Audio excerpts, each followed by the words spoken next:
त्यसपछि टङ्कजीसँग भेट भएको छैन? टङ्कजीको घरमा पनि जानुभएको छैन तपाईँ? त्यहाँदेखि चाहिँ मसँग बोल्नु भएको छैन। तर तपाईँको पनि त घर हो नि त, तपाईँ बस्नुभयो एआरसँगै छोरो सरा जस्तो गरे।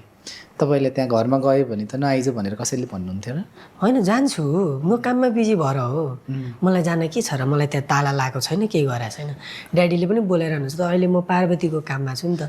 कुनै दिन म काठमाडौँ आएको टाइममा लु म टिकटकै बनाएर जान्छु क्या, त्यो पनि उयो गरिदिन्छु म। होइन नि त, जस्तो अस्ति मैले हेर्दाखेरि पनि सबुत राख्नुपर्छ नि त। होइन भन्न खोजेको, तपाईँ आउँदाखेरि म होटलमा बसेँ कता बसेँ भनेर भनिरहनु भएको थियो। होइन होटलमा त हामी आफैले राख्या हो नि, ऊ एक्लै बस्या होइन। अनि तर तपाईँको त यहाँ दोस्रो घर थियो नि त, होइन र? अनि म टिकाजी टङ्कजी होइन, म मेरो काममा थियो, म के पढिरहनु पर्थ्यो, त्यो किन एकान्तमा भयो भने उयो हुन्छ भनेर गरे हो मैले। त्यो गर्दाखेरि चाहिँ तपाईँहरू त अब एकअर्काको मुखै हेर्न नचाहेको जस्तो देखियो नि त यसरी गर्दाखेरि। होइन त, मलाई म होटलमै बस्दा पनि टिका दाइले मलाई कल गर्नुभएको थियो त, कम्फर्टेबल छैनस् भने घर आइज भन्दा होइन ड्याडी अप्ठ्यारो पऱ्यो भने म आम्ला भनेर मैले भनेको थिएँ। र अहिलेसम्म पार्वतीको कन्टेन्टहरू मैले टङ्कजी टिकाजीले सेयर गरेको देखेको छैन। तपाईँहरूले पनि सेयर गर भनेर भन्नु भएन जस्तो लाग्यो।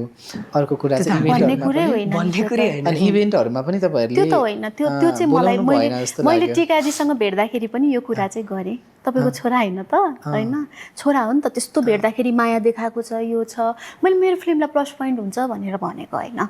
मैले त मेरो फिल्म राम्रो बनाएँ भने चल्ने हो, नत्र नचल्ने हो, होइन। मैले कति पब्लिसिटी गर्छु त्यो मेरो कुरा भयो, फिल्मको कुरै भएन। तर आफ्नो छोरा हो नि त, भाइ हो, एटलिस्ट सेयर किन नगर्नु भएको त भने मैले अस्ति जिस्केर पनि सोधेँ। अनि होइन मेन चिज आउनु पर्यो नि त, ट्रेलर आउनु पर्यो। अशोकको दोस्रो फिल्मको घरको छोरो हिरो बनेको एउटा पनि इभेन्टमा टङ्कजी टिकाजी हुनुहुन्न भनेपछि त तपाईँहरूको सम्बन्ध कहाँ पुगेको रहेछ भनेर त हामीले बोलिराख्नु पर्ने नै भएन नि, होइन र?